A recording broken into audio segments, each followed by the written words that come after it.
You're listening to Secret Sonics, a podcast exploring the creative side of music production. Join us weekly for honest conversations with real-world music producers and audio professionals.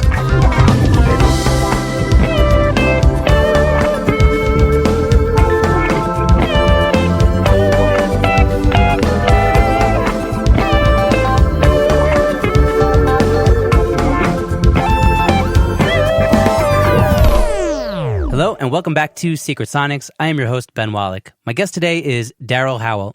Chicagoan Darryl Lil Man Howell has been exposed to an array of musical influences in his life. He began playing the drums as a toddler and credits the church for cultivating his passion for music. Darryl's first major professional gig changed the trajectory of his career, creating relationships with industry professionals, leading to extensive touring and recording with world-renowned R&B, pop, and gospel artists such as Nicki Minaj, Maxwell, Camila Cabello, and Jonathan McReynolds. While proud of his successes, Darryl remains humble and insists on perfecting his craft while aspiring to create as a musician, band leader, and producer. Darryl is the founder and CEO of D. Lamar Music, LLC. Darryl endorses DW Drums, Vic Firth, Gibraltar, Remo, Liberty Drums, and TRX Cymbals. Former guest of the show, Andy Shoemaker, recommended I reach out to Darryl, so it's a pleasure to have him on. Welcome to the show, Darryl. Man, thank you for having me, Ben. Appreciate it. Absolutely. Thank you so much. Thanks for your time. So tell me a bit about your story. How did you get started in music? Well, I think like anybody else from at least my area that grew up like me, we started in the church, or anybody else that you see kind of doing what we do now. Not everybody, but most of us. Started in church. Really started, at home, I guess, with my parents kind of noticing my knack for rhythm, my, I guess, ability as a baby almost to see that, okay, this dude can keep time. And they just kept supporting that. So whether it was just buying me little drums here and there, just keeping it in the house because none of my family is musically inclined. You know what I'm saying? It's just me. Nobody sings, they have love for music, but they just kind of knew what to do with the gift that was given to me, from God. And once I got in church, it was a wrap. I kind of had like a musical family, a church family that noticed my musical ability on another level and was like, oh, he sticks with this, he could be something, and that's kind of how it started, man. I got bit real bad. I knew early, there wasn't too many other things I was going to be doing that didn't involve music. I didn't know that I would, keep taking drums serious, but I knew it was something with music. And that was just, turns out drums has been the vehicle, So yeah. That's amazing. Mm-hmm. I love how you said that if you keep on going, something will happen with it. And I think that's true of like everybody that does what we do. It's like those who persist are the ones who end up succeeding. That's right. And from what I've read about you see to have like a knack for working hard and keeping at it. Yeah, that's all. I'm a worker. Like that's all I like to do, really. If it's either working or there's no in between for me. It's either I'm working, family time, or having a good time. There's no in between. I love to work. I love to complete things, and I think that just comes from my father, driving trucks all his life, my grandfather, just hardworking guys that I was raised around, but I just do it in my field. I took their mentality and I just do it with what I love, Yeah, love it. So can you tell me a bit about that first gig that, I guess transformed the trajectory of your career? Or maybe it was a couple gigs. Tell me about those artists that you started working with and how that propelled things. Yeah, well, I guess, we can skip to, 10 years ago, 2009, 10. It was just a lot happening. I was kind of just still locally just trying to do my thing, gig to gig, church to church, whoever would let me play with them, I would be glad to do it. A band here, a band of my brothers called Shock and Truth. We would make music together and play churches, clubs, anywhere that literally open up for any opening acts. I mean, whatever we could do. So I was doing that for a while, and then I got a call to fill in with an R&B artist named Avant, whose team was kind of based out of Chicago. Everybody that worked with him, any past musicians or, it kind of been here. He's from Cleveland. Got a call from my guy Rex Hardy, and he was his drummer before, and they went through other drummers. He was like, man, you want to do this? I knew some of the other people in the band. One of my best friends, Victor, was playing bass because, again, he was subbing for a bass player, Eric Ingram, who had gone on to do Lil Wayne. So we were just all kind of in the right place, right time, type of thing. They didn't have a solid guy, and I told him I could do it. And, from that moment on, that just kind of started everything. I had always played with drum loops. I had never really played to just a click. live with just you Wow. click and instrumentation. So there were a lot of things that I had to catch up on quickly. But this one thing, made me have confidence. We were rehearsing a Avant show, and his old drummer came in to kind of show me the ropes, and never forget this guy, Adrian. I can't think of Adrian's last name, but he's amazing drummer. He plays with Genuine. He does playback with Lil Wayne. So again, these guys are getting ready to go on tour. He showed me a few things, left the rehearsal. We rehearsing, and Pro Tools stopped while we were playing a song, right? So nothing. Everybody just goes live, still playing. Engineer comes or the MD comes, reroutes something and gets Pro Tools back going, but it's still playing. And it came back in. I was still on time. Band was still on time. We didn't have click, nothing for maybe at least 20 or 30 seconds. And the artist Avant, Wow. he walked out of the room and he was just like, and he came back in and he said, man, he said something like, like he couldn't believe that, like that hadn't happened before, where track came on and I stayed. So from that point on, I knew I had a job, and I felt like if I could keep doing that, if I could keep keeping time, if I can keep just being the glue in any situation, I was going to have a job. And from there on, that built my confidence. You got to think I'm literally, a church boy. I'm straight from church to, some of the biggest stages. So, but that one situation let me know my role, and then let me know I would always work if I could do that. Wow. That's amazing. Yeah. It's a lot of practice on the metronome to get to be that tight, eh? Yeah. But again, when you play in church, it's just a natural thing, and you just evolve and evolve. And when you see people playing with metronomes, or you see where I come from, everybody was using the MPC, and you see them using the MPC in church, and it's like, you want to always, go to that next level. So those little things prepared me, because that could have been a moment where we all had to stop, but that was kind of like a musical miracle. And it just let me know, like, if I keep, like I said, if I keep at these simple things, artists will always love me for just holding it down. I didn't play a chop or anything or a solo. I just kept playing, and yeah.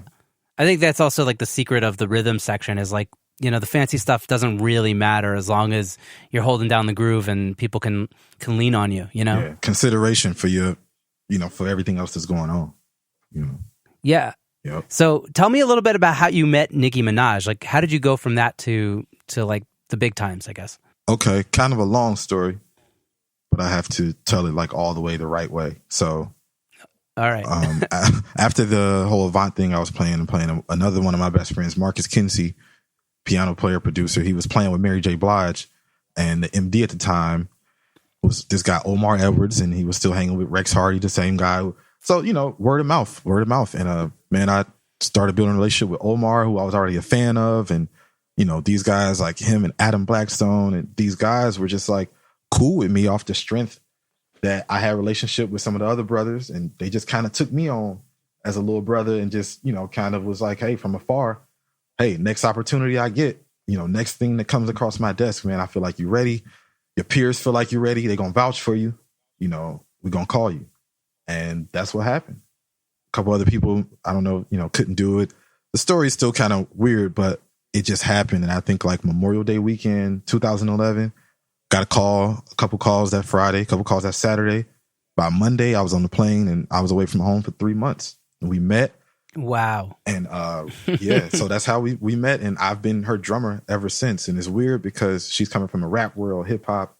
Hip hop is a DJ, like in its purest form, when the live shows changed and you got bands like The Roots and even before then, but this girl is straight rap, hip hop. She don't know nothing about drums, live instrumentation too much.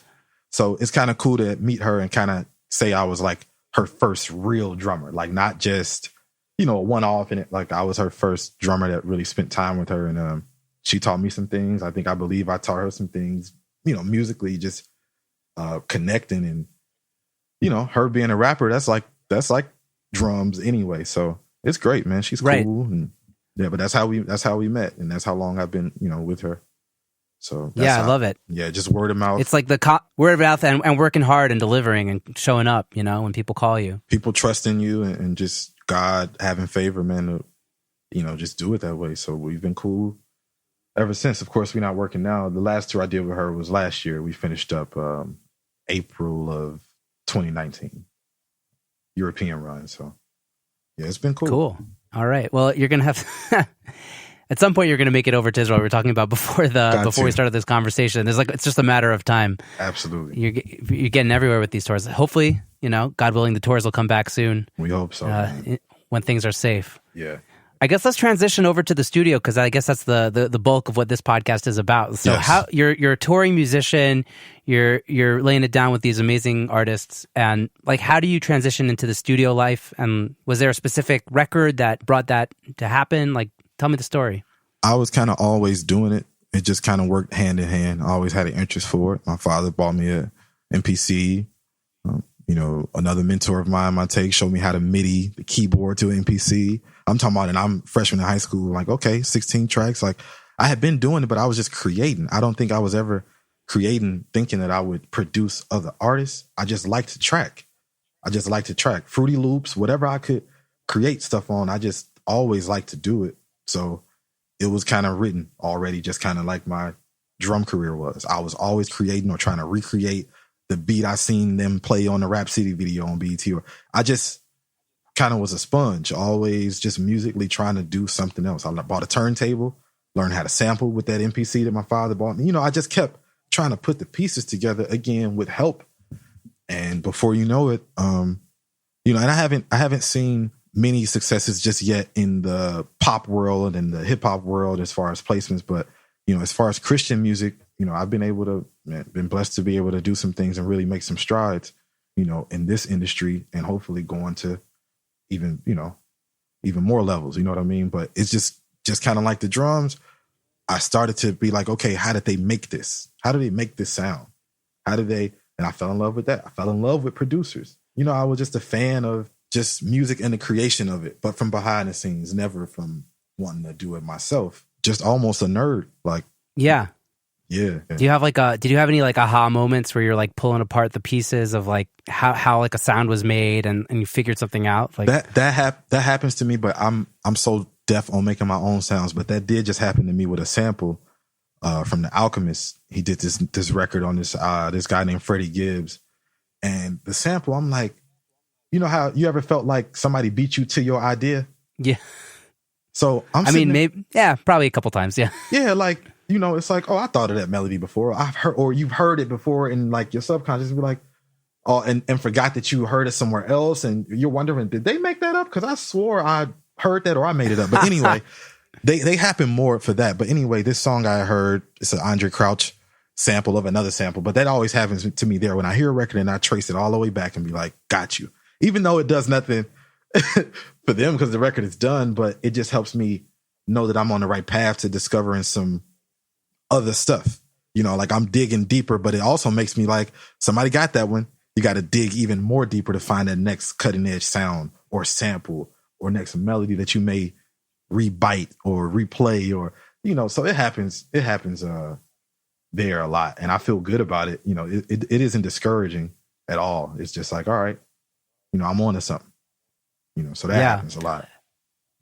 There's this book that I don't know if you've read it. It's called Big Magic, and it's by Elizabeth Gilbert, and she kind of talks about like how to stay creative when and how to like avoid burnout and stuff like that in the book. Yeah. And she says that it's kind of woo woo, but I'll share it anyways. Yeah, but she says that like the idea is in the world no matter what. So you may receive the idea and do nothing with it, and then if you don't do anything with it, someone else is going to take that idea. So she's convinced that ideas are put into the world, and you have to either. If you get it, you have to put it out. Otherwise, someone else is going to get that opportunity. Wow. So I don't know. I love that. It's already out there. It's basically already out there, but it's yours if you capitalize on it. Yeah. And if not, it's for somebody else. That's kind of crazy. Exactly. It's a crazy thought. Yeah, it's woo-woo, but maybe there's something to it. I don't know. Maybe. So tell me, like, I guess, what was the first album that you felt that you were a part of on a production level?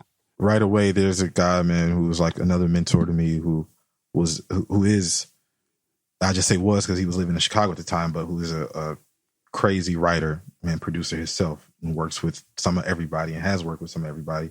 Guy by the name of Aaron Sledge. He just started giving me opportunities because I was his drummer. But I'm like, yo, I can do more. I want to do more. Y'all working on the record. The next record, I want to work. I want to be a part. And he just started letting me come over and vibe. And that was it. So there's this record by Aaron Sledge called Timeless. You can find it on iTunes. It came out in 2010 or 2011. It came out. I think we worked on